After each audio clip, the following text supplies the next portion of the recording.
o nosso convidado é muito especial, o professor Dr. Edelcio Garcia Júnior, que vai conversar um pouco com a gente sobre o manejo clínico do bruxismo em crianças. A gente queria agradecer muito, professor, por ter aceito o nosso convite. É uma honra te ter aqui com a gente. De volta na sua casa, FORP. Muita honra toda minha. Obrigado eu pelo convite. Obrigado, Nicole. Imagina. E a todos aí da Liga. O prazer é nosso. Lá. Bom, eu... Pode terminar seus recados. Deixa eu só terminar rapidinho. Pessoal, eu queria lembrar vocês de preencher o formulário de presença que a gente vai disponibilizar no chat e participar do sorteio que está rolando lá no Instagram. Todas as regrinhas, todos os perfis para seguir estão lá no post e o resultado vai ser postado nos stories depois do fim da aula. E eu vou apresentar rapidinho o professor Edelcio. Ele é formado em odontologia pela FORP USP, especialista em odontopediatria pela AORP, mestre em odontopediatria pela FORP também, especialista em ortodontia pela ABO, doutor em ciências da saúde pela UNB, coordenador dos cursos de especialização ABO Taguatinga e OA Brasília, e atua em clínica privada há 16 anos. E, então é isso, aproveitem ao máximo o nosso último encontro e passo a palavra para o professor. Legal, obrigado, Nicole. Obrigado a toda a diretoria que lembrou do meu nome, a Beatriz, a Leonora, que me lembro aqui agora, mas a toda a diretoria, que foram as que entraram em contato comigo, mas me agradeço demais a lembrança do meu nome e ao convite para falar sobre o que a gente ama. E, de verdade, estou muito feliz e muito emocionado e agradecido de estar falando com vocês. Tenho a maior honra de carregar no meu peito o símbolo, o brasão, no meu jaleco, né? Não só no jaleco, né? A gente é carimbado lá no coração, de ser graduado pela Faculdade de Odontologia de Ribeirão Preto, porque a FORP é realmente uma família, uma casa, uma marca que a gente recebe, né? E eu me sinto muito honrado mesmo. Levo o nome da FORP onde eu puder, luto pela FORP com unhas e dentes, defendendo a tudo aquilo que eu aprendi e passando para frente tudo aquilo que me foi ensinado na odontologia, como forma até, principalmente, de gratidão, né, de agradecimento àquilo que a minha formação. E não posso deixar de falar, né, já que eu estou na Liga da Odontopediatria, que a odontopediatria é realmente minha casa, amo de paixão todos que estão aí, como professores, amigos de muitos anos, alguns de mais de 20 anos, e pessoas que não dá nem para falar, porque se eu falar, eu vou começar a chorar aqui. A professora Léa, por exemplo, foi a responsável na minha vida, na minha carreira, de ser odontopediatra. Então, pensa, se eu estou aqui hoje falando de odontopediatria para vocês, é porque um dia, olhem só, hein, como é. Um dia a professora Léa me chamou lá na Clínica 1, eu estava no meu clínica de odontopediatria, na graduação, e quis conversar comigo e falar que eu tinha algum jeito para odontopediatria e despertar alguma coisa dentro de mim da odontopediatria, e depois daquele dia, só parei hoje. Parei não, estou continuando. Cheguei até aqui, depois de um caminho, lógico, longo, muito, né, de aprendizado, Eu sempre digo que na nossa carreira, e é legal falar isso para vocês da graduação, que na nossa carreira a gente precisa pisar nos degraus, né? A gente vai chegar lá, né, no final dessa escada, né? Mas o meu conselho para vocês da graduação é pisem no degrau, sabe? Cada degrau que você for crescendo na sua profissão, na sua carreira, faça questão de pisar mesmo, de conhecer mesmo, de estar firme ali, para depois pisar no próximo e se estabelecer ali. Só assim você chega lá em cima, sem cair, sem tombo, sem queda. Então, assim, não tenha pressa, porque o mundo de hoje, né, eu entendo vocês mais novos do que eu, mas eu me considero dentro, né, é um mundo de muita velocidade, né? E às vezes a gente não quer as coisas que demoram um certo tempo. A gente quer tudo rápido, né? Tudo no estalar dos dedos. Mas a gente precisa muito. Então, essa minha caminhada dentro da odontopediatria, da ortodontia, do atendimento em crianças, que é a minha grande paixão, atender crianças. Aí você pergunta, mas professor, a sua grande paixão é atender e você foi fazer mestrado e doutorado, né? realmente, eu sempre também gostei de ensinar, gostei de falar sobre aquilo, compartilhar aquilo que eu sei, ou aquilo que eu posso compartilhar, né? Então, eu enxerguei na docência uma forma, né, de compartilhar, e digo mais ainda, uma forma de crescer ainda mais, de estudar ainda mais. Quando você vira professor, você estuda muito mais do que quando você é aluno. Isso não é um clichê, não, mas é muito verdade. Essa é uma foto do ano 2000 aí, olha que legal. Não sei se tem essa placa ainda aí no campus. Tem ainda, Nicole, essa placa? Da entrada aí do campus, no balão ali, não sei nem se... Tem sim. Então, no ano 2000 essa placa, quando eu entrei, quando eu era calouro. E eu entrei no ano 2000, então são 21 anos de entrada. Minha turma é a 75. Tá em qual turma aí, Nicole? A última turma que entrou. Aqui tá no 96. 96. Então eu sou a 75. Olha só, 21 anos, hein, gente? Mas aí a minha paixão pela odontopediatria foi despertada aí na FORP, porque realmente quem sai formado na FORP sai muito bom em odontopediatria. Não é porque eu sou da casa, mas é porque eu vejo a formação, estou em contato com alunos de graduação e pós-graduação, e vejo a qualidade do ensino de graduação na FORP, principalmente na nossa odontopediatria. É um departamento da gente se orgulhar mesmo, demais, assim, o que os nossos que precederam, né, que estavam antes aí dos que estão hoje, e os que estão hoje carregando também, né, professor Paulo Nelson, aqui eu tenho uma admiração, assim, fantástica, e já disse isso muitas vezes a ele para mim é um dos 5 grandes professores que marcaram a minha vida, como professor, como educador, como aquela pessoa que gosta de passar o que sabe, né, uma grande figura do coração mesmo, né, sem contar os grandes amigos que eu tenho aí no departamento, né, professor Fabrício, né, meu amigo foi meu veterano na faculdade, e hoje é meu amigo pessoal mesmo, de vir aqui em casa, dormir em casa, e a gente, meu padrinho de casamento e tudo mais, né. Então, assim, a minha caminhada foi muito graças ao departamento aí, que se chamava antigamente Clínica Infantil, Odontopediatria, DCOPS, Clínica Infantil e Odontologia Preventiva e Social. Hoje é só Clínica Infantil, né. Então, assim, não vou falar de todo mundo, né, todo mundo que participou da minha vida, e a professora Danda, a professora Raquel, foi minha banca de mestrado, né, e tantos outros, né. Então, assim, muito obrigado, gente, por estar falando com vocês hoje, eu me sinto muito feliz. Minha vida, então, passou a ser me dedicar às crianças.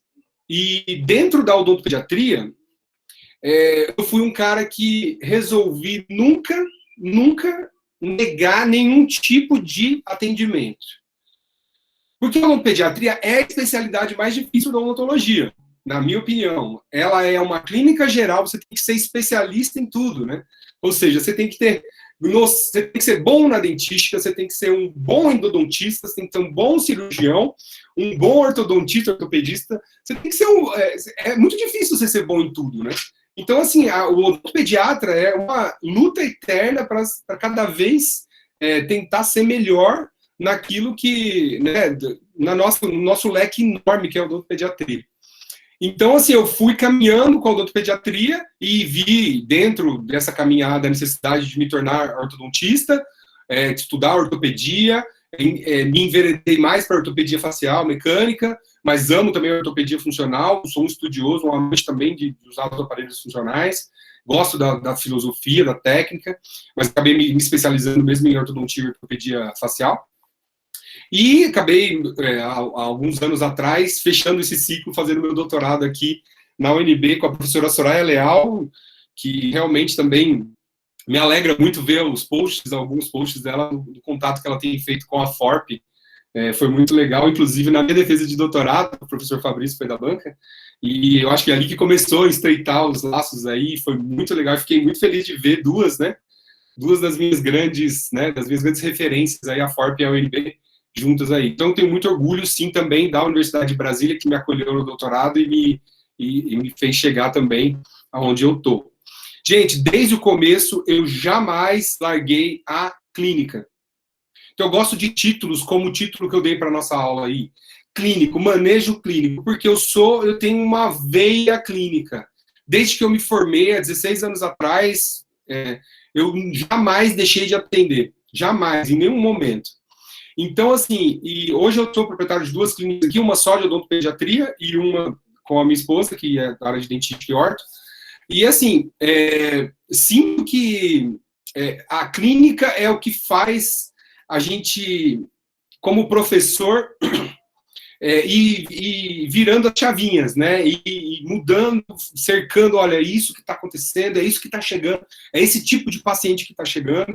Então, assim, se eu estou estudando alguma coisa, é porque realmente eu estou sentindo a necessidade dos pacientes que me chegam. Assim, resolvi, porque uma hora você tem que decidir o caminho, né? E decidi ser professor de pós-graduação, porque me completo muito na área de ensinar a especialidade, né? E eu sei que quando você faz mestrado e doutorado, um leque muito grande se abre na sua frente, mas você pode partir para a área, né, de pesquisa, de publicação.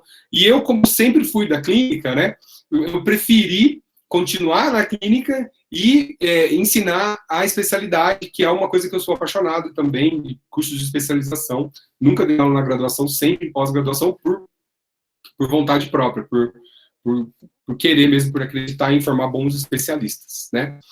Bom, dado tudo isso, vamos ao nosso tema. Então, tem tudo a ver com um tema que a gente escolheu hoje, porque recentemente, principalmente, a gente acabou tendo um contato muito maior com esse distúrbio do sono. Né? Ô, professor, já começou com uma palavra aí que vai ser legal. Distúrbio do sono. Então, quer dizer que o bruxismo é um distúrbio do sono. Vamos falar aqui focados no bruxismo do sono. Porque existe o bruxismo de vigília, ou seja, o apertar, o ranger de dentes, como está aí na definição de Neuner 86. Bruxismo é definido como ato de ranger os dentes sem propósitos funcionais claramente identificados. Ou seja ele de dia ou de noite, você está rangendo ou friccionando os dentes um contra o outro, não apenas apertando, então também existe uma diferença entre bruxismo e apertamento. E o bruxismo, então, é um movimento, né, de fricção, e aí esse movimento de ranger, né, que fala, sem propósitos funcionais, seja ele de dia ou de noite. Mas o nosso propósito hoje é falar mais sobre o do sono, que é um desafio mesmo na nossa clínica diária, tá? Dos odontopediatras, dos dentistas, de uma forma geral, e quem atende crianças. Não tem nada a ver com bruxa, né, então eu já ponho ali, olha, a palavra bruxa vem do verbo do italiano, bruciare, que quer dizer queimar, na época da Inquisição, né, elas eram queimadas e tal. Então, bruxa não é bem a origem, nós estamos falando da origem ranger dentes, né, então não tem nada a ver com bruxa, né, a definição do bruxismo. Então, gente, dá para entender, então, que a gente precisa focar no bruxismo como um distúrbio do sono. Sendo um distúrbio do sono, já acende um monte de coisinha na nossa cabeça que a gente tem que estudar o sono. Puxa vida, mas será que a odontologia está tão antenada no sono assim, não é verdade? Será que a gente tem tanto conhecimento e tanta profundidade? Se você começar a procurar, você vai ver que tem sim alguma coisa legal para a gente pesquisar e relacionar na literatura. Mas a gente ainda está engatinhando com a odontologia, de uma forma geral, que estuda o sono, né? Então a gente precisaria conhecer muito mais o sono para dizer que a gente tem mesmo o conhecimento e pode né, trocar isso com os nossos pacientes, né? Então, muita gente fala da etiologia multifatorial do bruxismo. O bruxismo tem várias causas. Eu prefiro usar o termo da professora Adriana Ortega, uma grande estudiosa do bruxismo infantil aí no Brasil, e que ela cita fatores associados. Eu acho legal. Por quê? Porque não obrigatoriamente alguém que tenha, por exemplo, obstrução das vias aéreas superiores, ovas, aí vermelhinho em cima. O que é esse tal de ovas? Obstrução das vias aéreas superiores. Não necessariamente alguém que tem obstrução das vias aéreas superiores vai apresentar bruxismo, certo? Então, não são fatores imprescindíveis ou 100% ligados, são associados ao bruxismo, né? E não necessariamente uma criança estressada aperta os dentes à noite. Ah, não, professor, não. O estresse em cada ser humano se manifesta de uma forma, não é verdade? Antes de uma prova, por exemplo, vocês estão lá, tá nervoso e tal, e alguma pessoa pode dar um desarranjo intestinal, não é verdade? Uma dor de barriga, outros dão uma ânsia, vontade de vomitar, outros suam muito, né? Outros dão dor de cabeça. Então, o estresse também, né? Não necessariamente uma criança que tem um estresse diagnosticado vai apertar os dentes à noite, não é verdade? E assim vai em cada um desses fatores associados. Infelizmente, nosso tempo hoje não dá para falar tudo. Mas eu queria deixar um recado para vocês, né? E falar das principais, as que a gente conhece mais. E, claro, você consegue depois relacionar. Se eu estou citando aqui, se esses fatores são citados, é porque eles têm relação na literatura com o bruxismo, certo? Então, assim, a TDAH, o transtorno do déficit de atenção e hiperatividade, a síndrome da apneia obstrutiva do sono, que é a SALS, né? A genética, tem artigos que dizem que famílias que têm costume de ter bruxistas na família, aquilo se passa não se descobriu e não se sabe hoje, não se determinou um gene para o bruxismo, não se tem, né? Diferente, por exemplo, só exemplificando da classe 3, por exemplo, do padrão 3, né, ortopédico, ortodôntico, que o padrão 3 de crescimento muscular tem sim um fator, um gene já isolado que determina o padrão 3. A genética aqui é mais por relação de artigos que trazem isso. Fármacos, a gente sabe que existe, doenças neurológicas, com certeza, refluxo, uma coisa nova estudada, né, que tem uma relação com o bruxismo, e o sono, né, como a gente falou, de uma forma geral, é um distúrbio do sono. Então, fatores associados ao bruxismo do sono, é o que a gente precisa entender, que se uma criança veio ao consultório de um dentista, querendo informações, ou trazendo querendo informações sobre, ou trazendo para a gente a informação que a criança é bruxista, a gente tem que relacionar com um desses, ou vários desses fatores, certo? Infelizmente, a gente não consegue falar de todos. Bom, sempre intrigou, quando chega ao consultório, né, a criança não chega ao consultório por causa da dor. Né? A criança bruxista, ela não procura a gente no consultório porque dói a articulação, ou porque ela procura normalmente a gente porque a mãe escutou esse barulho e achou esse barulho exagerado.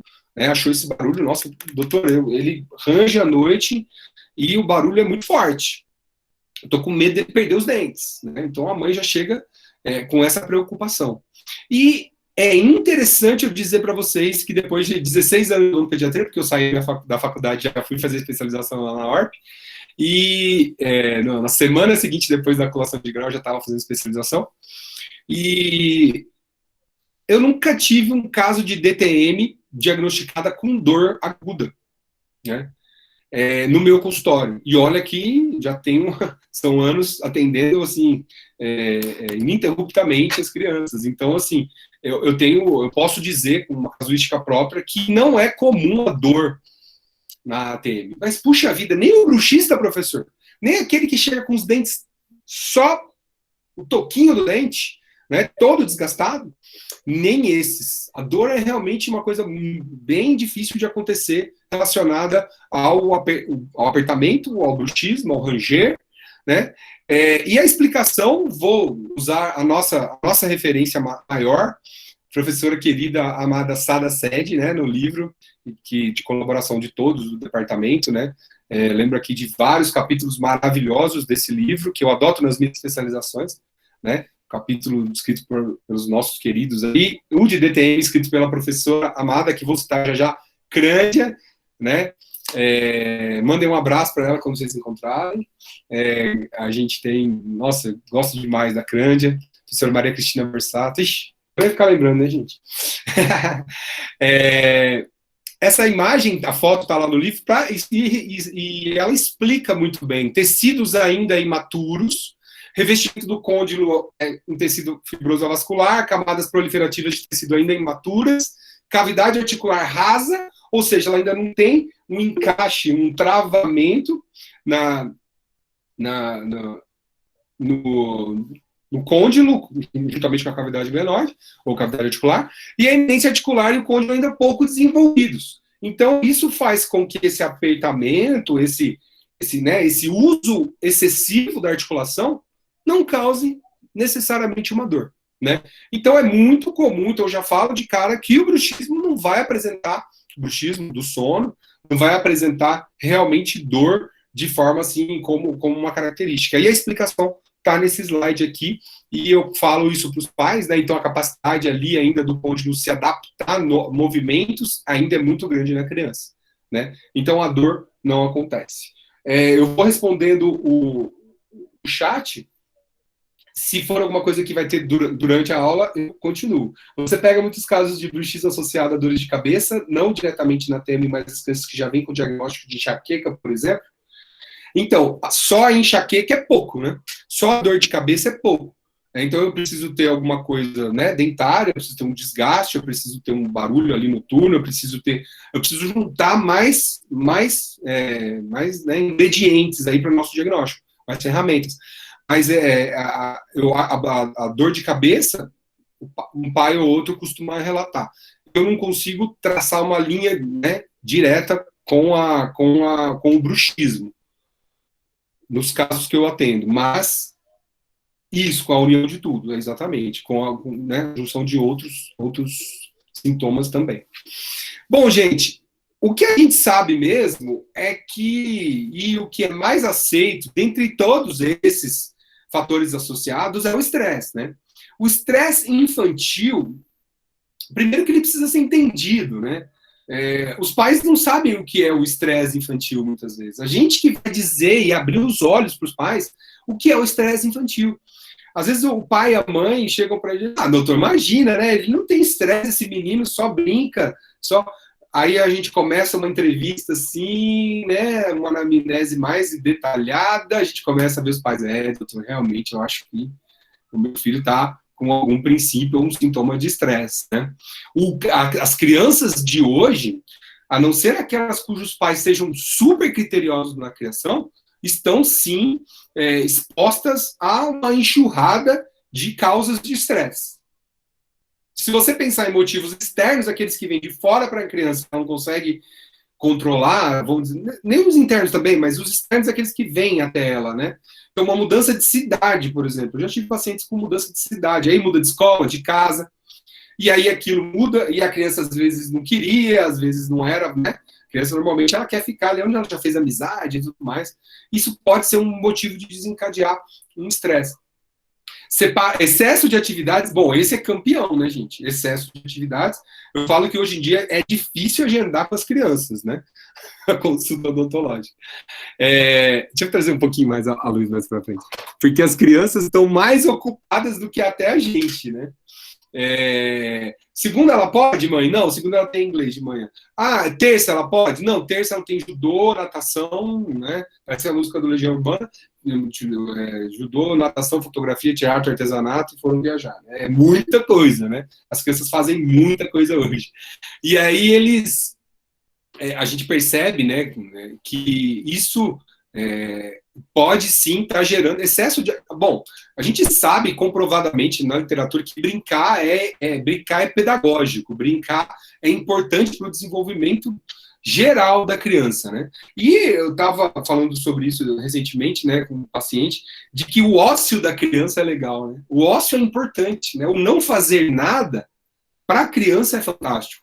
Porque aquele não fazer nada é que ela vai criar alguma coisa, né? As brincadeiras mais legais, quando eu era criança com minhas irmãs, aquele dia que você está entediado, eu não sei o que vou fazer, você inventa uma brincadeira e brinca o dia todo, uma brincadeira que você jamais imaginou que você ia brincar. Então, assim, o ócio ou ficar à toa para a criança desenvolve aquele senso de criatividade. Deixa eu criar aqui uma cabaninha, um carrinho, uma cidade, e ele desenvolve, e isso a criança precisa. E eu percebo das crianças hoje é que elas têm tanta atividade que elas não têm tempo de criar. Daqui a alguns anos nós vamos ter uma geração de pessoas que vão saber cumprir muito bem aquilo que foi determinado para ele no horário certinho. Vão ser ótimos funcionários, mas vão ser péssimos patrões, ou seja, pessoas, donos, empresários, aqueles que criam, aqueles que inventam novas coisas, aqueles que trazem a diferença, né, daquilo que já se tem. Então, eu me preocupo muito com isso sim, as crianças estão muito... Olha, agora você vai das 8 às 9 aqui, das 9 às 10 ali, e ela não tem tempo para para ser criança, né? Isso sim gera muito estresse. Tem crianças que não querem viver nessa vida presa e ela vive, e aquilo gera dentro dela um desconforto, noites mal dormidas, e amanhã de manhã tem natação. Quando que é o judô lá? Tem o judô, tem a natação, tem que ser bom no judô, tem que ser bom na natação, né? Então, separação dos pais também, a gente acha que as crianças não percebem, mas olha a experiência que a gente tem aqui, assim, acima de 2 anos, 1 ano e meio a 2 anos, é nítido, 2 anos, vai, é nítido como a criança muda totalmente e ela sente mesmo a separação, uma família desfeita, uma mudança, assim, né, daquilo que vinha acontecendo. E claro que não são coisas que não são possíveis de ser resolvidas, pelo contrário, né, são problemas que são até fáceis de ser resolvidos, mas se você for pensar em tudo que envolve, por exemplo, eu indicar como odontopediatra um psicólogo para uma criança que é bruxista, eu detectei ali numa anamnese que ela precisa de uma ajuda profissional para resolver aqueles probleminhas dentro dela, o que está incomodando ela, o que está trazendo esse desconforto, é difícil. Ainda hoje, por incrível que pareça, em 2021, ainda existe uma resistência muito grande com relação à psicologia, né, em a criança, a terapia e a criança e até os adultos, né, infelizmente, né, porque fazer terapia é tão bom, ir no psicólogo é tão bom, né, você ter como compartilhar e colocar aquilo para fora, e também para as crianças, né, com o treinamento que os psicólogos, os psicoterapeutas infantis têm. Então, assim, nascimento do irmão, a gente vê também, muito legal, assim, uma alternação de humor e tudo mais, né? Morte na família, perda de pessoas queridas, avós, pessoas queridas agora no Covid, né? A gente está percebendo muito. O Covid e esse momento que a gente vive agora, do coronavírus, está trazendo um motivo externo, que é uma alteração da rotina. Está mudando tudo aquilo que a criança tinha como padrão. Ela acordava, ia brincar, saía, ia na escola, voltava. Então, ela não foi na escola um tempo, ela não foi brincar. Então, ela ia ver o avô e a avó todo final de semana, não pode. Ela brincava com não sei quem lá na brinquedoteca, não pode. Então, assim, isso tudo está afetando muito as crianças também. Eu acho, na minha opinião, como a minha esposa atende os adultos lá no consultório, eu tenho ouvido muito dela que, olha, dente trincado, dente fraturado, é assim demais, teve muito na pandemia agora. Eu acho que nas crianças está menos pior do que estão com os pais. Os pais estão tendo reflexos nos dentes, assim, na articulação temporomandibular, assim, severos. E os motivos internos de um estresse infantil, né? Então, o estresse de criança não é pagar boleto, não é nada disso, né? A gente tem que investigar, né? Depressão, timidez, desejo de agradar, olha só como é difícil, né? Aquela criança que quer agradar sempre, a gente tem que entender que aquilo pesa para ela, né? Medos, de uma forma geral, cada vez que a criança vai crescendo, ela vai desenvolvendo medos, isso pode atrapalhar, né? Você acha que houve aumento de bruxismo nas crianças com a pandemia? Olha, Heloísa, eu acho que os pais... eu não deu para perceber um aumento, por quê? Porque teve uma queda da procura no consultório de alguns pacientes, que realmente estavam com muito medo estão ainda com muito medo do vírus, e não vieram ao consultório. Mas, em contrapartida, outros vieram, né? Então, assim, eu não percebi, Heloísa, um aumento nítido no consultório, tá? Em criança, o bruxismo infantil. Em adulto, consequências do estresse, eu tenho observado lá na nossa clínica, onde eu atendo adulto também, conversando com a minha esposa e com quem atende adultos, que realmente houve um aumento. Eu não percebi das crianças, tá? Não percebi. Não sei, chutando, né, assim, da minha cabeça aqui, clínico, eu penso que, por um lado, as crianças, a pandemia teve o seu lado bom, né? Muitos pais que não ficavam com seus filhos acabaram ficando, né? Eu tenho uma realidade aqui em Brasília, então moro aqui já há 15 anos, tem uma realidade aqui dos funcionários públicos, né? A maioria dos meus pacientes, esmagadora, 80% dos meus pacientes são funcionários públicos, e eles estão em casa, eles estão trabalhando remoto, né? E eles estão mais com as crianças, estão acompanhando mais o desenvolvimento das crianças. Então, assim, por um lado teve um estresse gerado pela mudança da rotina, mas por outro lado teve a presença mais dos pais, né? Então eu não percebi um aumento, né, nas crianças, tá? talvez relacionado a uma queda de procura mesmo para qualquer procedimento, né? Mas tem um lado positivo, sim, que é alguns pais que não viam os filhos, hoje estão trabalhando em casa. Né? Bom, se você perguntar para mim, realmente, professor, existe uma relação do estresse com o bruxismo? Claro, vou citar aqui 2 trabalhos, mas eu posso citar outros, né? Vou aproveitar para puxar a sardinha para o nosso lado, trabalho publicado pela professora Cândia e a professora Carmen, né? Não sei se ela ainda está aí, a professora Carmen, de psicologia. De nada, Luiz. Foi minha professora de psicologia na FORP. A Carmen e a Cândia fizeram aí um trabalho sobre comportamento, problemas de comportamento e estresse emocional em crianças com bruxismo. Né? Então, existe sim, lá no final do estudo, ali uma relação entre os achados do presente estudo sugerem que os problemas de comportamento e problemas emocionais podem ser fatores de risco ao bruxismo em crianças. Né? E um outro trabalho da International Journal of Prosthodontics, que é um trabalho feito em adultos, mas muito interessante, que torna isso até bioquimicamente viável, que é a presença de marcadores do estresse, cortisol e tudo mais, na saliva de pacientes bruxistas, né? Os níveis de cortisol elevado em pacientes bruxistas. Então, assim, tem a ver com o estresse, sim, mas não é só o estresse, né? Mas como assim não é só o estresse? Eu conheço crianças que são calmas, tranquilas, né? E que apertam os dentes à noite. Por isso que eu falei para vocês, fatores associados são vários, né? Agora, o estresse, a gente sabe que está presente na maioria dos casos, porque, por exemplo, crianças que dormem mal, então tem síndrome da apneia obstrutiva, tem obstrução das vias aéreas, então respirador bucal, né? Então tem refluxo, são crianças que são estressadas. Concordam comigo? Ou seja, um estresse secundário, né, a um problema principal, mas aquilo de não dormir bem, de não respirar bem, produz alteração na criança, e a criança sim manifesta como uma diferença. Nós vamos ver daqui a pouquinho que o bruxismo está muito associado com uma neuroquímica cerebral, a dopamina, e isso tem muito a ver com alterar em várias ocasiões, não somente com o estresse, tá? Mas o estresse sim tem relação, e eu gosto de dizer que ele é sim o gatilho principal do bruxismo, em crianças e adultos, tá? Agora, dizer que só o estresse está relacionado, não. A fator associado, a gente tem todos aqueles daqueles lá.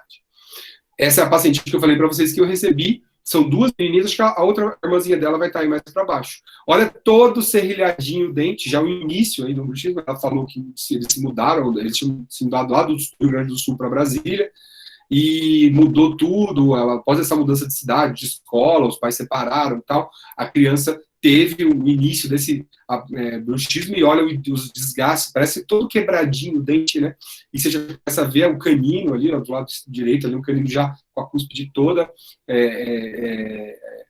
desgastada, né? Então tem sim, tá? E é fácil relacionar isso na clínica, no consultório, de pacientes que têm bruxismo e relacionados a algum estresse específico, né?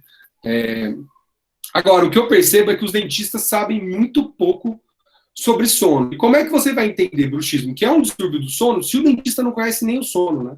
Então, diquinha para vocês aí da graduação, né? Aprendam, estudem o sono é muito importante, né? Olha lá, dormir é fundamental para a aprendizagem. A criança, nós que lidamos com criança, é nítido uma criança que dorme bem e que aprende bem e que vive, né, o dia ali acordado bem, é o reflexo de uma noite de sono. Nós adultos também sabemos disso, né? E assim, se a gente não souber o básico, as 4 fases do sono, por exemplo, né? Sono REM, sono não REM. O que é o sono REM, professor? É o sono em que o olho da gente tem movimentos rápidos, né? O Rapid Eye Movement, é a sigla aí, né? Na fase REM, a nossa respiração aumenta, a atividade cerebral aumenta, a pressão sanguínea está alta, né? Os olhos ficam lá tremendos, né? Tremendo e tal. A gente sonha nessa fase, né? O sono REM é um sono que ele precede o despertar, só que é o sono em que o cérebro, né, tá ativo, né? Por isso que a gente sonha nesse momento. Mas antes do sono REM, a gente começa com sono leve, a gente entra no sono médio ali, e o sono profundo, é a fase não REM.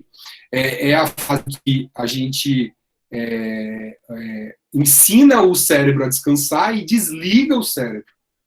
Então, o cérebro desliga, então ele começa desligando, ele desliga, e aí antes dele voltar um pouquinho, ele tem um pico ali, né, e libera atividade, que é a fase REM. Pensando, então, só para ensinar um pouquinho para vocês sobre sono, a nossa noite ela é feita de ciclos, né?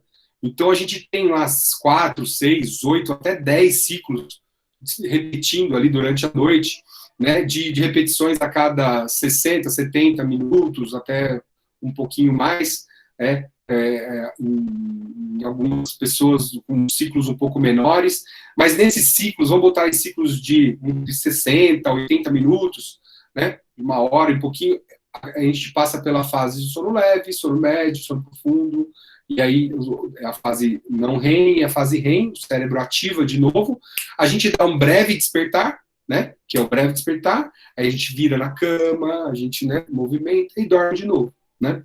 É interessante aqui nas crianças, né, a gente ensinar as crianças a dormir, né, eu sempre falo isso para os pais, a gente tem que ensinar tudo para as crianças, ensinar ela a mamar, ensinar ela a comer, ensinar ela a dormir, ela não nasce sabendo instintivamente nada, mas para a gente ensinar, a gente tem que saber o que a gente está falando, né? Então o pai ensina aquilo que ensinaram para ele. Então, assim, quando eu sou pai de 2 meninos maravilhosos, brasilienses, Benjamin e o Valentim, no final vou colocar um fotinho deles para vocês verem. E eu aprendi que se você ensinou a criança a pegar no sono chacoalhando, quando ele acordar, e se ele despertar num breve despertar desses, ele vai querer que alguém chacoalhe ele, não é verdade? Se ele, mãe que dão chupeta, mamadeira, no breve despertar, na hora que ele chama, ele vai precisar toda vez da chupeta e da mamadeira para pegar o sono de novo. Ou então associar, pegar ao sono, sugando, mamando, comendo, né, se alimentando com mamar e tudo mais. Então, ensinar a criança a dormir é fundamental. A criança despertou, chamou, você vai lá, papai tá aqui, põe a mãozinha, segura e ele dorme de novo. Se tirar do berço, chacoalhar, ixi, pronto, né? Aí ele vai aprendendo que ele acorda e continua a dormir e tá tudo bem, né? Então é interessante a gente conhecer, né, e poder recomendar. Então, olhando para isso, você talvez nunca tenha visto nada falando sobre o sono. Você acha que o bruxismo ocorre na fase não REM, no sono não REM ou no sono REM? Ou seja, naquele sono que é leve, vai se aprofundando, e aí o sono profundo, ou aquele sono que precede o breve despertar, que é o sono REM, que é onde o cérebro está organizando tudo, e você já ouviu falar também que quando a gente dorme, a gente aprende muito, né? Então, dormir é na fase REM, que o cérebro se organiza com aquilo tudo que aconteceu durante o dia, aquela informação que você recebeu. Então, você cortar, por exemplo, um cochilinho ali no sono profundo e não atingir o sono REM, dá a impressão que você não organiza as coisas no seu cérebro. E é exatamente na fase REM, que é o final do ciclo, que o cérebro organiza tudo isso, né? Interessante. O sono é uma coisa muito importante. E aí, né, por curiosidade, quando eu estava estudando sono, eu fui atrás e falei, peraí, onde que acontece o bruxismo, né?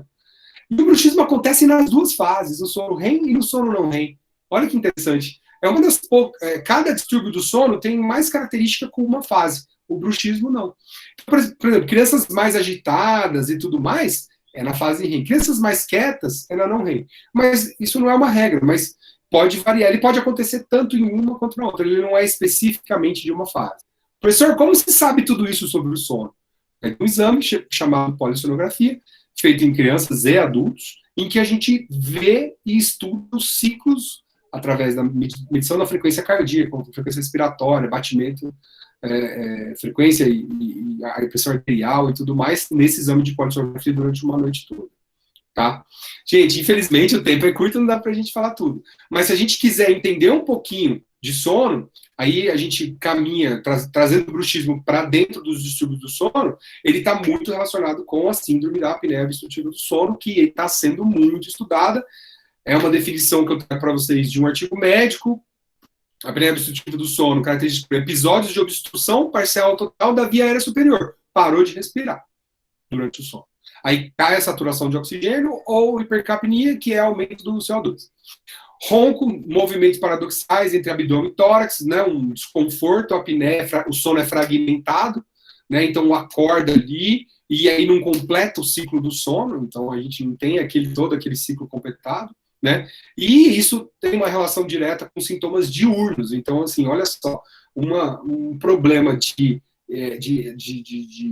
parada de respiração à noite, né, de queda de saturação à noite, vai reproduzir no dia, né, então a obstrução nasal, respiração bucal, irritabilidade, sonolência excessiva, diurna, atraso no desenvolvimento, dificuldade de ganho ponderal de peso, e nos casos mais graves, corpo molare, que é uma alteração cardíaca, aumento de pressão e aumento de ventrículo, e morte até.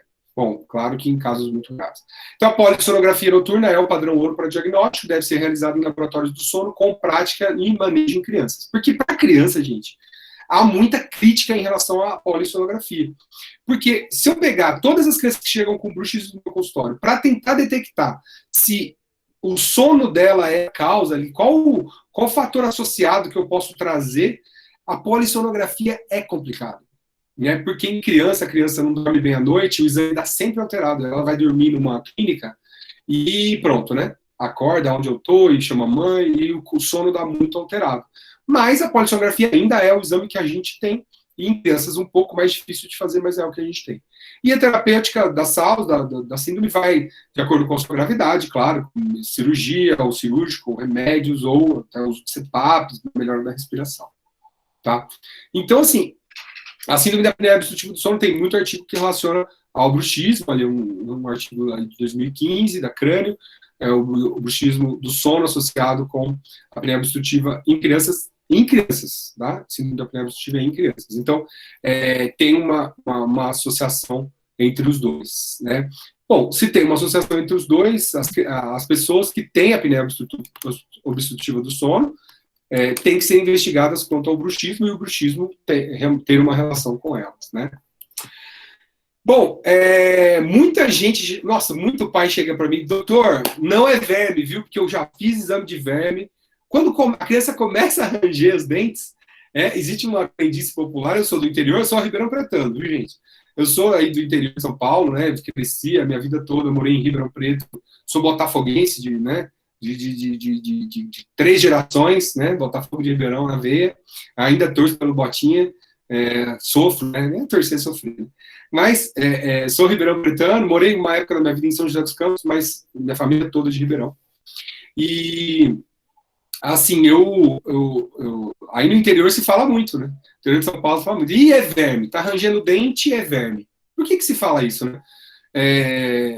Alguma crendice popular aí se alimentou, né?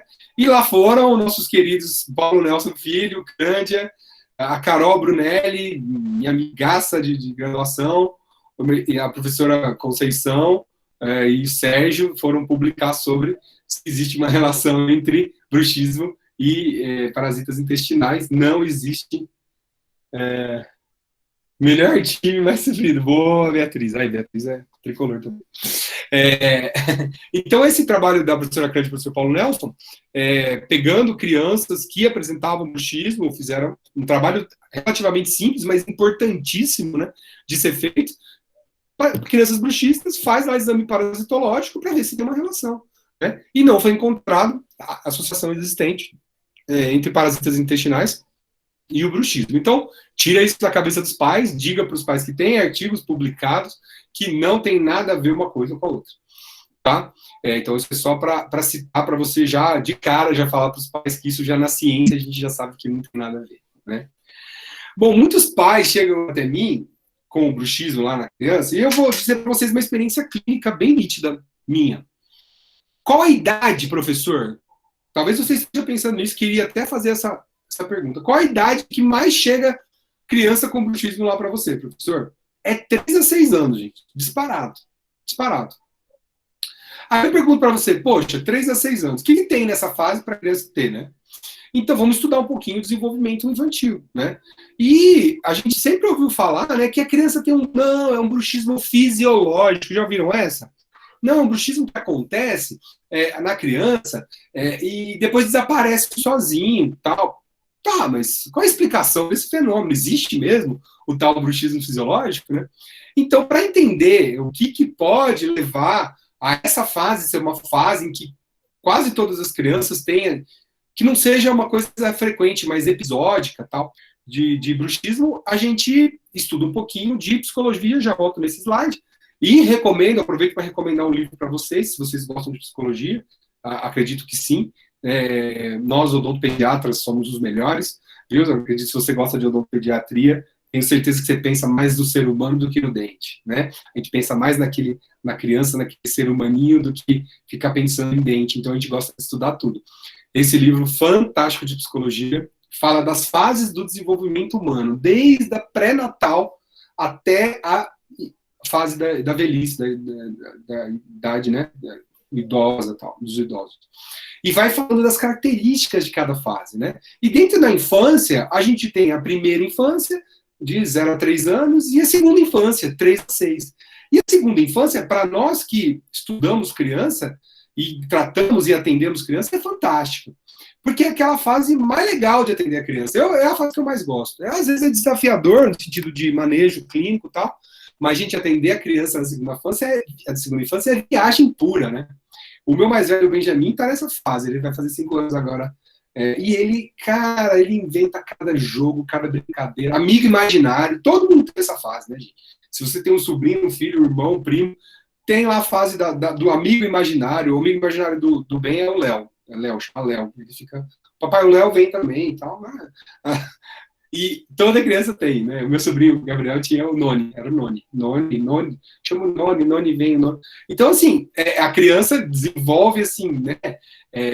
Não é da época de vocês, né? Com certeza não, mas vocês devem ter ouvido falar já num desenho chamado Fantástico Mundo de Bob. Depois vocês põem lá no Google. E vejam a abertura do Fantástico Mundo de Bob, né? Era um menininho que pedalava um triciclo assim, e ele passava na praia, no mar, na montanha, embaixo da perna da mãe, e no triciclozinho dele, na cabeça dele, estava viajando o mundo ali, né? Então, assim, é uma imaginação super fértil, né? A fase lúdica, tudo que você for lúdico, a palavra que os pediatras amam, tudo de lúdico que você usar, você vai ganhar o paciente, né? É aquela fase assim, o paciente está sentado, olha para cima e fala, olha lá o avião amarelo de bolinha preta. Você fala, o que esse menino está falando, né? Aí, se você falar isso, o que você está falando? Não tem nem avião de bolinha. Pô, você quebra todo o clima, não é verdade? Você fala, olha, e é verdade, e o piloto tem olho azul e roupa de bolinha verde. Aí ele olha para você, assim, pô, esse cara tá na minha, né? Esse cara é dos meus e tal. Porque é a fase imaginativa, é a fase louca, né, da criança. E nessa fase o cérebro tá muito ativo, né? Ela é menos egocêntrica, ela é mais social, quer brincar com os amigos, estimulada por todos os lados, amigo imaginário, brincadeira inventada, acúmulo de energia por grande pluralização do cérebro em conhecer e desenvolver atividades. Gente, tirei essas frases de dentro do livro da professora Daiane Papalha, que é um clássico aí da psicologia, e digo para vocês que é exatamente isso, atender crianças de 3 a 6 anos. Eles são muito, né, maluquinhas, é muito legal. E nessa fase, gente, se os pais não souberem dosar esse estímulo que é feito, a criança se torna hiperestimulada. Uma coisa é ela ser estimulada positivamente, outra coisa é ela ser hiperestimulada. E hoje, o mundo de hoje das crianças, falamos já um pouquinho do estresse, é hiperestimulado para as crianças, né? Se a gente não se segurar a onda, esse menino fica o dia inteiro assistindo Patrulha Canina, Peppa Pig, ou desenhos, né? Se a gente não se controlar, agora na pandemia, então, né, o uso de telas aumentou muito, né? Os pais estão... Eu, como pai, já digo para vocês também, eu assumo, a gente não teve muito o que fazer, né? Gente, eu vou tomar uma aguinha e eu escolhi um copinho especial aqui para tomar essa água, tá?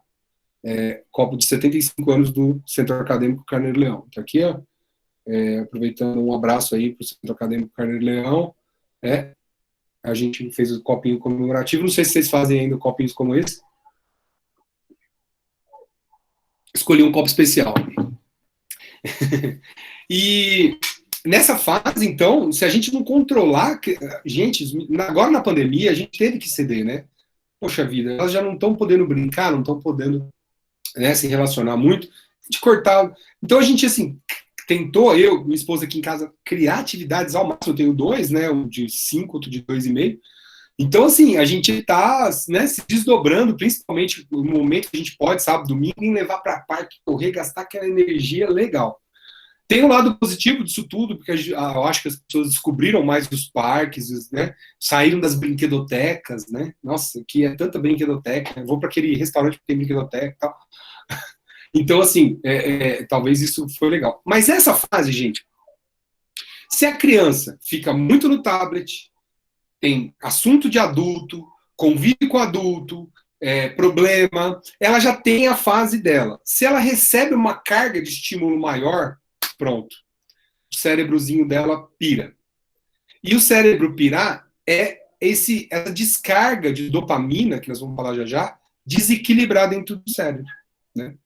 E esse desequilíbrio apresenta o bruxismo. Por isso é que se fala do bruxismo fisiológico. Não é que toda criança tem, não é isso. Não é fisiológico, não é inerente do ser humano, não. Algumas crianças nessa fase acabam sendo hiperestimuladas e apertam os dentes à noite.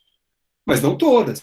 Esse tipo de bruxismo aí, se você controlar bem esses fatores causais, aos 6 anos, ele aprende a ler, muda, né, para a terceira infância, muda a característica, ele aprende a ler, pensamento mais concreto, não é mais imaginativo, é mais concreto, é mais aprender, é mais entender as coisas, o cérebro da criança vai ficando mais controlado, menos, né, menos fantasioso, né, e ele melhora normalmente desse apertamento. Então, eu não vou dizer que todas as crianças têm, mas que essa fase é a que a gente mais recebe.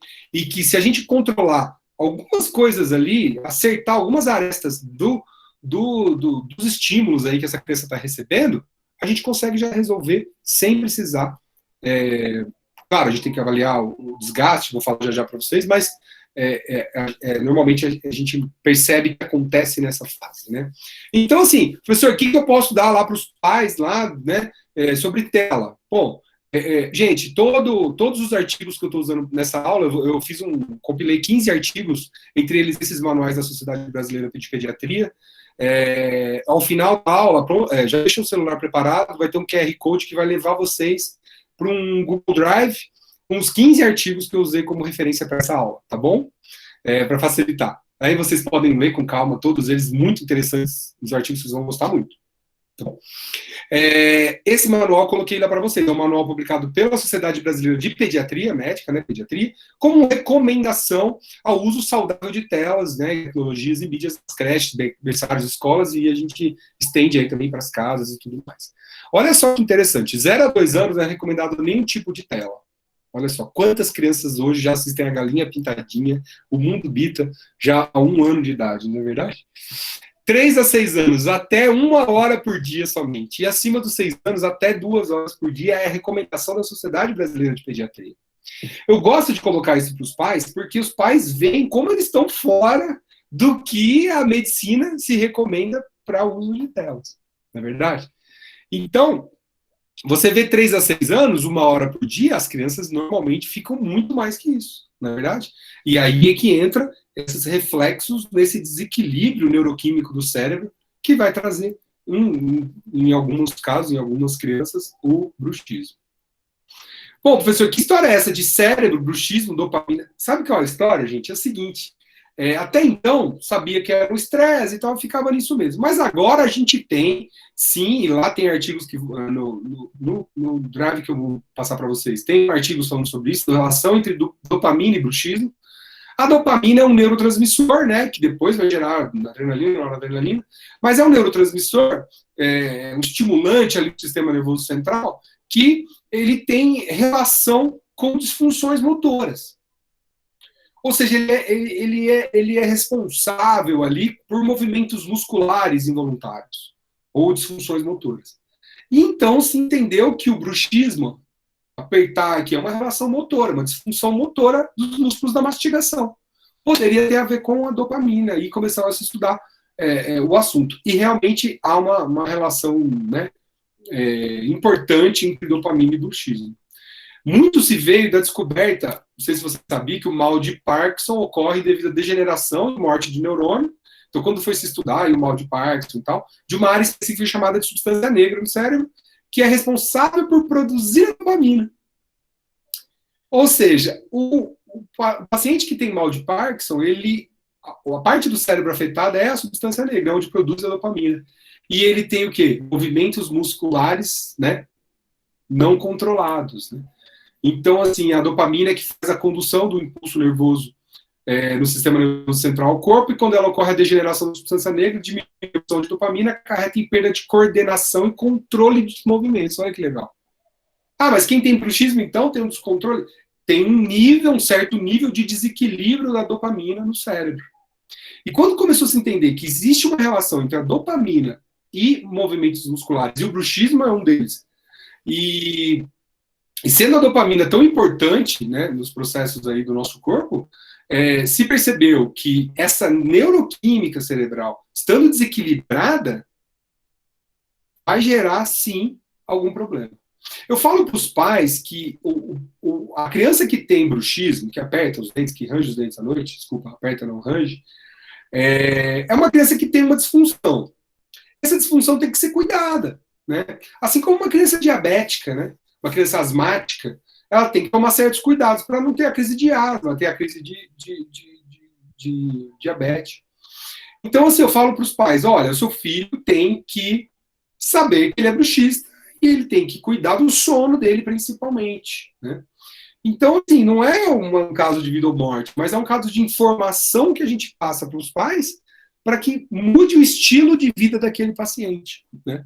Se você é um paciente que é cadeirante, por exemplo, se você é uma pessoa que não pode andar, você vai mudar o seu estilo de vida para não poder andar. Você vai viver sem andar, mas você vai adaptar o seu estilo de vida. Se você não enxerga, se você é cego, se o paciente é cego, ele vai adaptar o estilo de vida dele a não enxergar, né? E se o paciente é bruxista, ele vai adaptar o estilo de vida dele a ser bruxista. Não tocar a vida normalmente, eu ranjo mesmo e pronto. E hoje a gente sabe como melhorar. Obrigado. Nossa, professor Paulo Nelson, muito obrigado. Obrigado, professor. Nossa, que honra. Chega a tremer aqui. Saudade, professor. Obrigado pela sua presença e pelo comentário. Que alegria. Obrigado demais. Então, assim, a dopamina tem, sim, a relação com o bruxismo. E, graças a Deus, nós estamos chegando a um conhecimento científico, né, das explicações dessa questão de desequilíbrio neuroquímico cerebral. Talvez, num futuro, um remedinho que equilibre esse neurotransmissor, a dopamina cerebral, a gente seria um remedinho ali para controlar o bruxismo, não é verdade? Mas melhor que isso é prevenir, como a gente é da área, né, da pediatria, a gente é da prevenção. Então a gente sabe que prevenir é muito melhor do que tomar um remedinho. Então, como essa dopamina está desequilibrada no cérebro? Ah, é porque está dormindo mal? Beleza, é porque nós vamos entrar nas causas e tratar. Né? Muitas delas não são tratadas por nós, dentistas, mas nós fazemos parte dessa equipe multidisciplinar. Né? Bom, tem um trabalho que também está lá no nosso no QR Code que eu vou colocar para vocês no final, a hipótese hiperdopaminérgica. Lá fala esse trabalho de 2003, fala que é muita dopamina ou pouca dopamina, né? Qual é o lance que causa o bruxismo? Muita dopamina ou pouca dopamina? A hipótese hiperdopaminérgica tem relação mais com estados, né? Por exemplo, aqui no finalzinho aqui do texto fala, as anfetaminas, né? O êxtase, as cocaínas são drogas que estimulam, são hiperdopaminérgicos, né? E é comum você ver ali paciente travando, paciente não, o usuário travado ali, né? Segurando a musculatura. Então, tem uma hipótese que é um desequilíbrio para mais dopamina descarregada no cérebro. Existe uma outra hipótese, nesse artigo aborda bem, uma hipótese hipodopaminérgica. Se não me engano, esse artigo, inclusive, é de um professor, acho que da medicina de Ribeirão, que publicou. Muito bom, explica muito bem essa questão da dopamina, a relação dela com o bruxismo.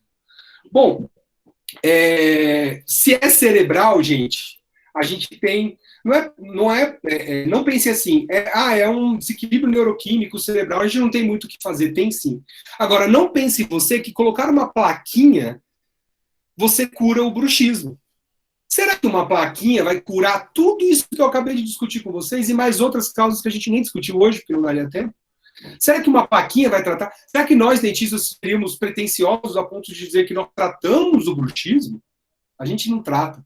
Na verdade, o bruxismo cai do nosso colo, nós dentistas. Nós temos que tratar uma disfunção que está acontecendo e que acabou desgastando os dentes. Se acabou desgastando os dentes, nós precisamos entrar na história. Mas não é o desgastar dos dentes, ou evitar, colocar alguma coisa entre os dentes para não desgastar, vai resolver, o paciente vai parar de ranger, concorda comigo? Então não pense, você não para criança nem para adulto, que vou colocar uma plaquinha e ele vai parar de ranger os dentes. Nós vamos proteger os dentes. E ele vai parar de desgastar os dentes. E vou provar para você aqui, com alguns casos clínicos, nesse finalzinho aqui, que realmente tratar o bruxismo a gente não trata, a gente trata as consequências dele na boca, tá? O que eu faço lá no meu consultório? Agora vamos para o clínico mesmo, que eu sei que é o que vocês gostam. Mas a gente precisa ter essa base, né? Senão a gente não sabe encarar. Então, no meu consultório, eu faço um checklist com o paciente bruxista. Olha, eu faço orientação sobre higiene do sono, eu faço converso com ele sobre atividade física, converso com ele sobre atenção no dia a dia, eu vou falar já o que é, avaliação respiratória, psicológica, acompanhamento do desgaste e controle com placa. Controle, eu não estou falando tratamento com placa. A placa não é um tratamento para o bruxismo. Tá? Bom, a criança que chega no meu consultório, inicialmente eu falo para a mãe cuidar do sono dela. Porque se o bruxismo do sono é uma doença, um distúrbio do sono, né, sendo redundante, mas ele vai diretamente atuar sobre o sono. Eu tenho que cuidar do sono, então eu preciso ensinar os pais a cuidarem do sono. Eu mando para eles um documento publicado pela Sociedade Brasileira de Pediatria, esse também tem no PDF dele, é disponível na internet, mas eu já deixei ele para você no drive que eu vou passar para vocês, de 2017, em que eles colocam lá 11 passos, né, para higiene do sono. Eu falo, pai, leia esses 11 passos, pratique esses 11 passos, né? Seu filho precisa aprender a dormir, né? Você precisa ensinar ele, depois das 6 da tarde, ele não pode fazer nenhuma atividade estimulante, ele não pode comer nada muito, cafeína, doce, sacarose, nada que joga o teu organismo para cima, para o alto. Você tem que começar a colocar brincadeiras mais calminhas, né? Cria uma rotina para dormir. Então, vamos lá, manter uma rotina para dormir, os cochilos não podem ser no final do dia, coloca a criança ainda acordada na cama, mostra que é hora de dormir. O ambiente, o quarto não pode estar cheio de brinquedo, de televisão ligada, de som ligado, tem que ser um ambiente calmo, propício para o sono. O mesmo horário de dormir todo dia, regularidade. Não comer chocolate, refrigerante, chá, mate, cafeinados à noite. Tentar não deixar a criança adormecer com leite, mamadeira, comendo, vendo televisão, algum outro lugar que não é sua cama. Então, tudo isso, olha, ensinando a criança a dormir. Não alimentar a criança durante a noite, né, de madrugada. Evitar levar a criança para a cama dos pais ou para outro lugar para se acalmar. Quando ela acordar, você vai lá, quietinho, fala baixo, luz fraca, dá um abraço, faz um carinho, vamos dormir, filho, e dá um acalanto para a criança. Gente, olha, eu vou falar para vocês, só isso daqui já me ajuda lá no consultório demais. O pai já... E aí eu marco uma consulta, né? Então eu faço esse checklist que eu estava falando para vocês, e eu marco uma consulta depois de 60 dias, eu fotografo no primeiro dia que ela veio. O paciente com bruxismo sempre eu tenho uma fotografia do dia que ele chegou. Para eu, depois de 60 dias, poder avaliar o quanto desgaste. É o item 6, acompanhamento do desgaste, que eu faço. É fotográfico, né? Eu tenho uma fotografia dele do dia tal, e aí eu vou ter depois. Por quê? Porque eu preciso saber se essas orientações e recomendações que eu passei aos pais estão sendo aplicadas e isso está refletindo numa melhora do sono da criança, né? Colocar uma atividade física é fundamental, gastar energia, fazer a atividade física, mas sempre antes das 18, né? Esses dias mesmo, uma mãe falou para mim, doutor, mas ele faz atividade, ele faz jiu-jitsu às 7 da noite. Poxa, um jiu-jitsu das 7 às 8, cara, às 8 ele tá assim, ó, né, efervescendo do jiu-jitsu, né? Como é que ele vai acalmar 8? Ele já tem que estar quase dormindo, né? Então, olha só, né? Então a gente tem que orientar os pais, sim, né? Atenção no dia a dia, que eu falo aqui, é o seguinte, ir lá na escola, sabe? Eu tive uma paciente uma vez que um amiguinho da escola ficava atacando pedrinha nela. Pedrinha não, é bolinha de papel. E ela era muito tímida, muito quieta. E ela um dia virou para a mãe, mãe, não quero ir mais ir para a escola, né? A mãe, né? Aí a mãe foi investigar, então era uma menina, um amiguinho que jogava ali o papelzinho. Eu conto essa história, não é verdadeira, de um paciente meu, não tem nada a ver com bruxismo, mas às vezes acontece alguma coisa com a criança que a gente acha que a gente sabe, mas não sabe, como o pai mesmo. Às vezes eu acho que eu estou controlando bem a vida do meu filho, mas tem alguma coisa que ele está fazendo que não está legal. E às vezes essas coisinhas acabam aqui trazendo um estresse para a criança, um desconforto para a criança de não querer ir à escola, a escola começa a se tornar um problema, e isso desencadeia um procedimento de estresse, um processo de estresse, né? A avaliação respiratória é fundamental, né? Nós, como dentistas, odontopediatras principalmente, e nós, como clínicos mesmo, o dentista, de uma forma geral, precisa conhecer o trato respiratório e saber avaliar um paciente, por exemplo, respirador bucal. Né? É o básico, né? Encaminhar ele para fono, encaminhar ele para o otorrino, para uma avaliação mais aprimorada. Claro que tem como melhorar, né? Você perguntar para mim, professor, o paciente com apneia obstrutiva do sono, o que o dentista faz? Gente, nós na ortopedia, a gente faz uma disjunção, por exemplo, com o disjuntor de Haas, nós conseguimos uma melhora incrível na respiração desse paciente. Aumenta a passagem do ar pela via aérea superior, pelo nariz, e a gente tem um ganho fantástico na qualidade de sono desse paciente. Então, olha só como é importante fazer uma avaliação respiratória. Né? E a avaliação psicológica é na conversa mesmo. Vendo ali como aquela família como aquela criança vive, qual a rotina dele. Mãe, como é que é? Me conta um pouco da rotina dele. Ele acorda, faz o quê? E tal.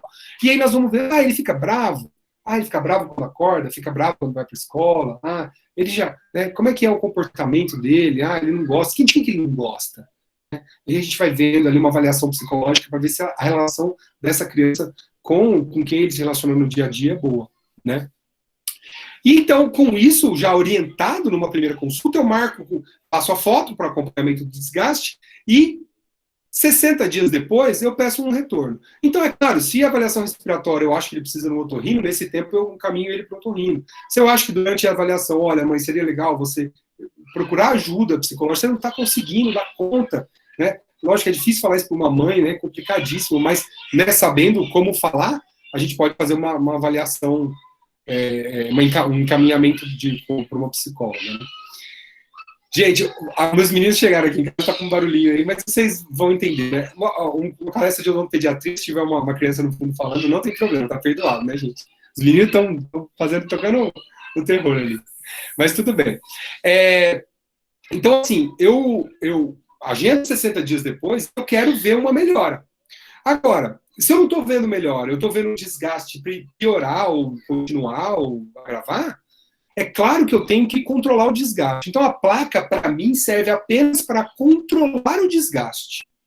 Mas eu uso, sim, como uma ferramenta. Não, olha só, tá todo mundo... Vou usar a fase do professor Paulo Nelson, se ele está indo bem. Tá todo mundo acordado?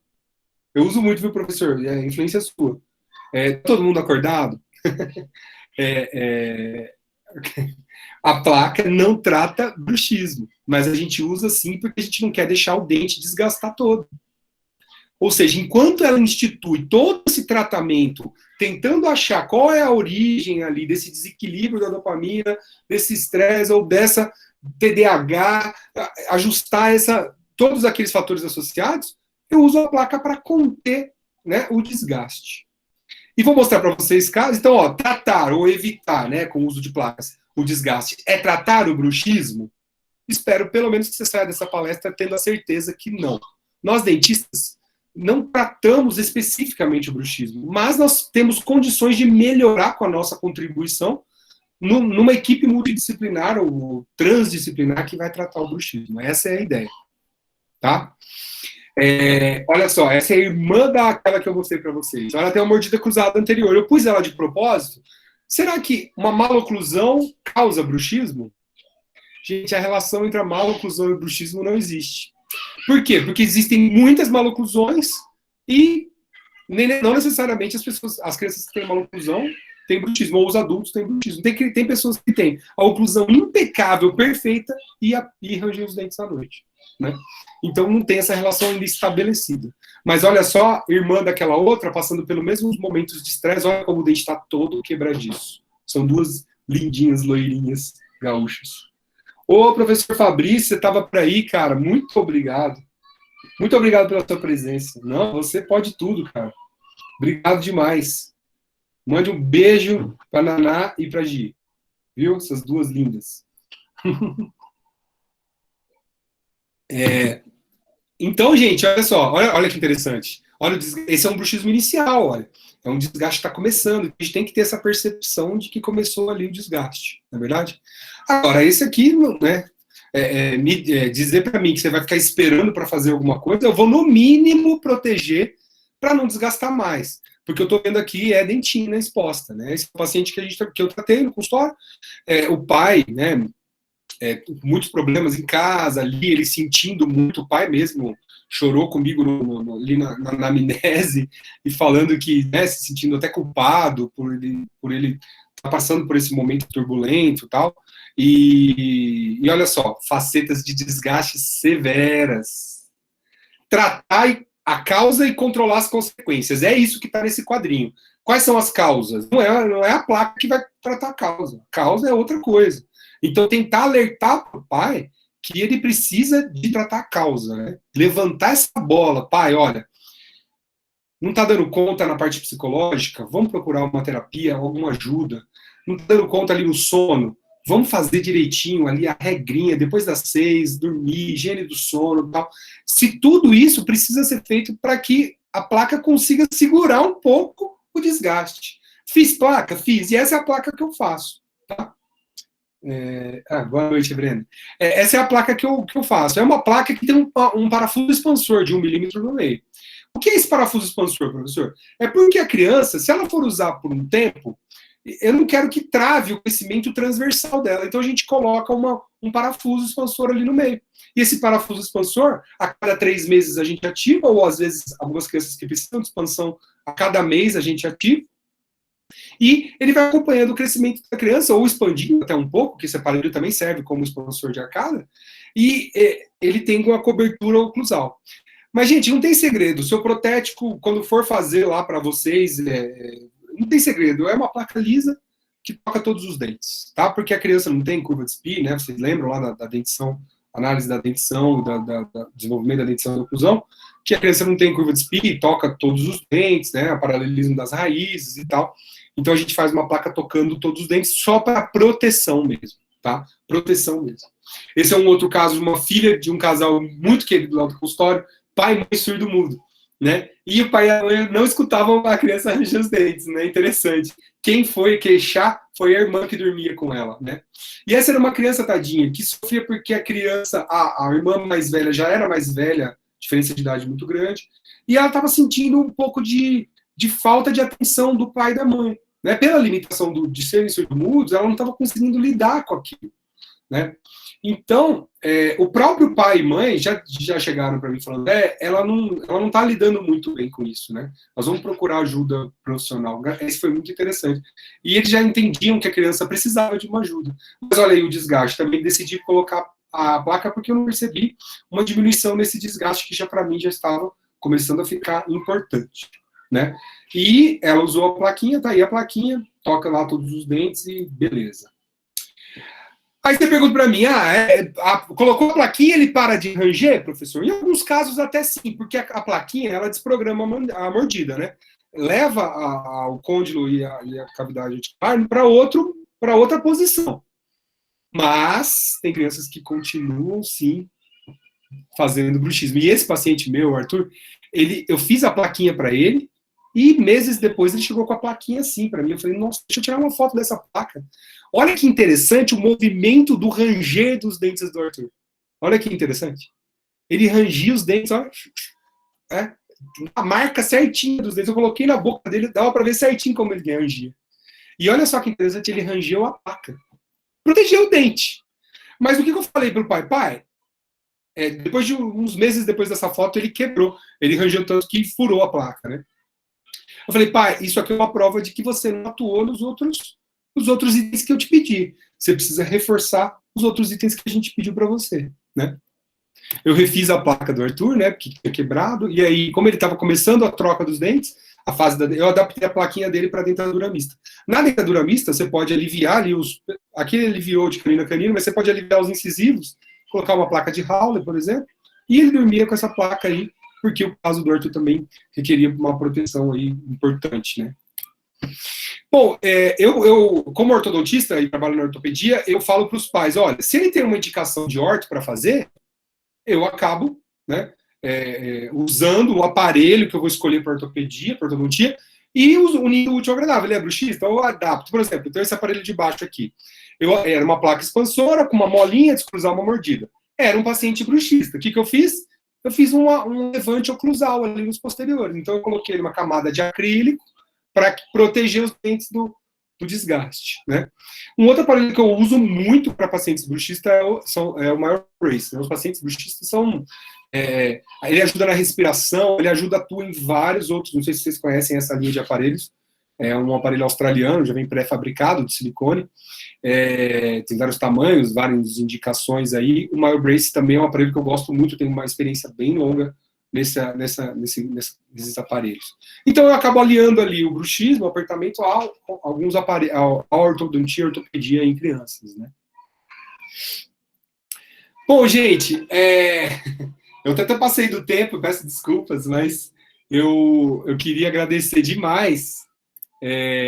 Bom, eu sei que é muita coisa para falar, né? Eu poderia aqui falar do refluxo, falar de TDAH, falar de todos esses fatores associados ao bruxismo. Mas antes de terminar, eu queria, pelo menos, que vocês saíssem dessa aula sabendo que a gente não trata o bruxismo, e sim a gente controla o desgaste e abre os olhos do pai e da família para um leque de opções que podem estar causando o apertamento dentário. A gente pode acabar tratando se os pais, se com essas recomendações que eu passei para vocês na aula, eles receberem.